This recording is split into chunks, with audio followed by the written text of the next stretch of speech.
Do galahs chew on gum trees to get smashed off their faces, or do they have another reason?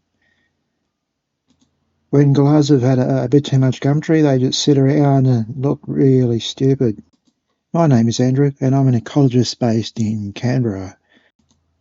In Canberra, a lot of trees get chewed by galahs, and they have great big patches, ugly patches on them.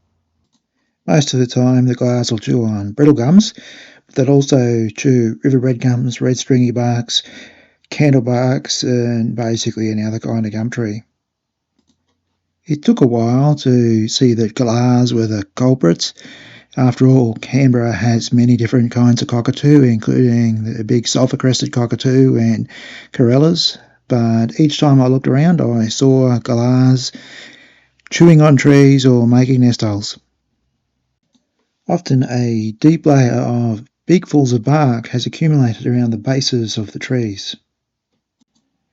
I don't think they actually eat the bark, as they run around on the grasslands around Canberra, pull up the grass and eat the roots.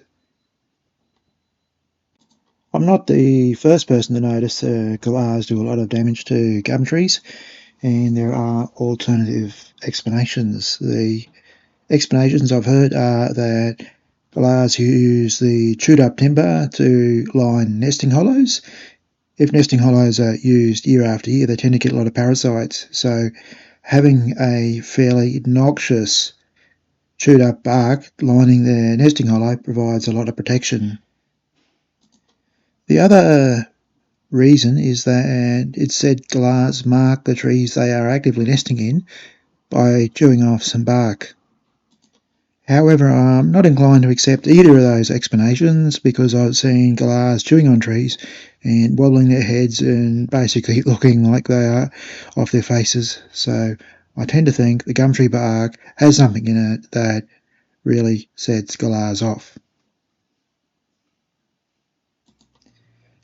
Obviously, the damage the galahs do to trees certainly hurts the trees seriously. Many of the trees will develop structural faults as a result, but sometimes the hollows they make are useful for other wildlife. And I spotted a freshly made hollow the other day and went to have a look at it, and lo and behold, in the hollow was a possum. That's enough for now on substance abusing galahs. Thanks for watching.